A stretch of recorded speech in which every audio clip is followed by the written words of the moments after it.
Hello ladies and gentlemen, Gabester here. This is the Heroic Healer Guide for Norushen. And this guide should help healer-based players get through the heroic version of this encounter.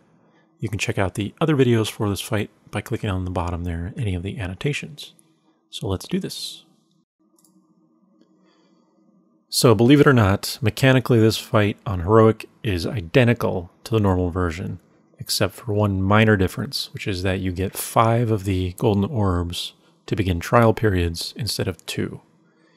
Everything else is the exact same as the normal version, and if you want details, you can check out recent Blizzard posts to explain sort of why that is, but effectively the normal strategies people were using, or rather I should say the standard strategy people were using for the heroic version was not what Blizzard wanted, and they drastically changed the fight.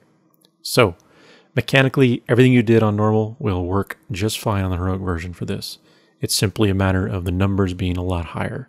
So a lot more damage on the raid, a lot more healing to be done, all that good stuff. But otherwise, it's all the same. So to that end, you can see here I'm in my healer trial. And if you look at the health of the raid members there, kind of to the right of the chat box, it's going down pretty significantly. So this is the first major thing you'll notice as a healer. Once you do your trial, you're going to have to actually pay attention to the health of the NPCs somewhat. Whereas in the normal version, it doesn't really matter. You can kind of just let them dilly-dally around and kind of do your thing. So just keep that in mind. As I said, the damage is quite a bit higher. Obviously, that makes sense on Heroic. So you just have to pay close attention to that. Another really important consideration is the priority of your healers going into their trial phases. So because the buff to your healing output is so significant once you get 0 corruption, you're going to want this as early as possible as a healer. However, because of the tight DPS requirement of this fight, which is a 7-minute berserk, you may not always be able to go in as early as you'd like. Obviously, because there are 5 orbs you can use on Heroic, you could theoretically send 5 players in at once. But if you do that, and any of those players are healers, or even if they're not, you're probably going to be overrun. There's just going to be too much damage, too many adds, all that stuff.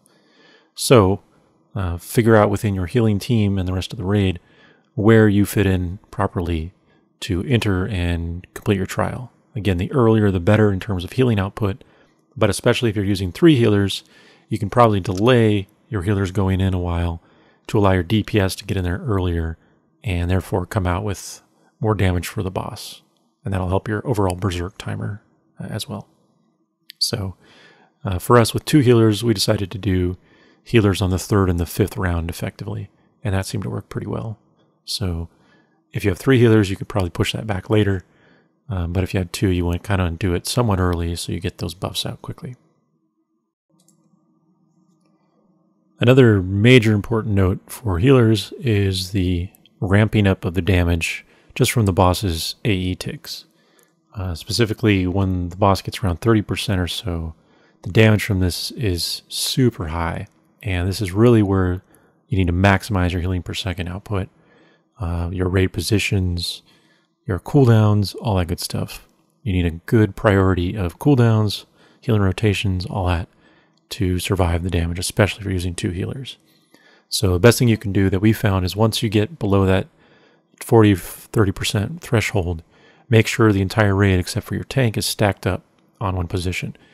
Because of the manifestations are the only spawns you're getting there, you should never really have to move except for when the beam is spinning around. And otherwise, you can stay stationary. So you see we have a purple marker in the back for our raid to stack up. This will really help your healing out in the end. The other major thing is just the healing per second requirement at this stage of the fight.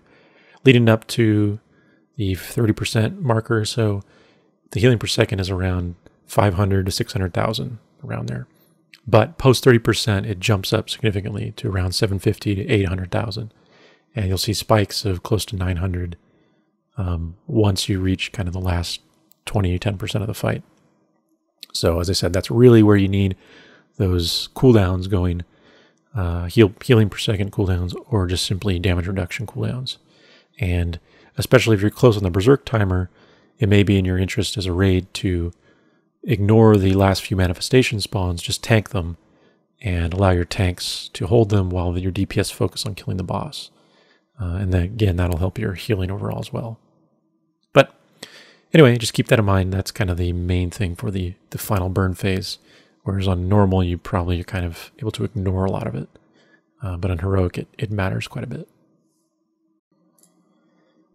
The last thing to briefly mention is that at the time of this recording, there is a bug in this fight with the Unleashed Anger ability, which is used by the boss on the tank. As a healer, this will only affect you kind of in a roundabout way. Unless you're a healer that hangs out in melee range a lot, like a Mistweaver monk, like I am, you probably won't be affected by it directly. But essentially, this bug causes this ability to hit random players that are in melee range. Typically, this will be pets, but often it's also DPS melee players as well. And it should hit the tanks, but it does not always do so. So just be aware as a healer that you need to make sure players are topped off as much as possible, because this hit, plus other ticking damage from some other source, can be enough to kill, kind of a weaker melee type player. So just be aware of that, especially if you're in melee range, that can sometimes bug out and hit other random players. So, other than that, like I said, this fight is really just mechanically the same as normal, so do everything you do there, just more of it, and you'll get it down. That is the Heroic Healer Guide for Norushen. As always, good luck, thanks for watching, and if you enjoyed, please subscribe.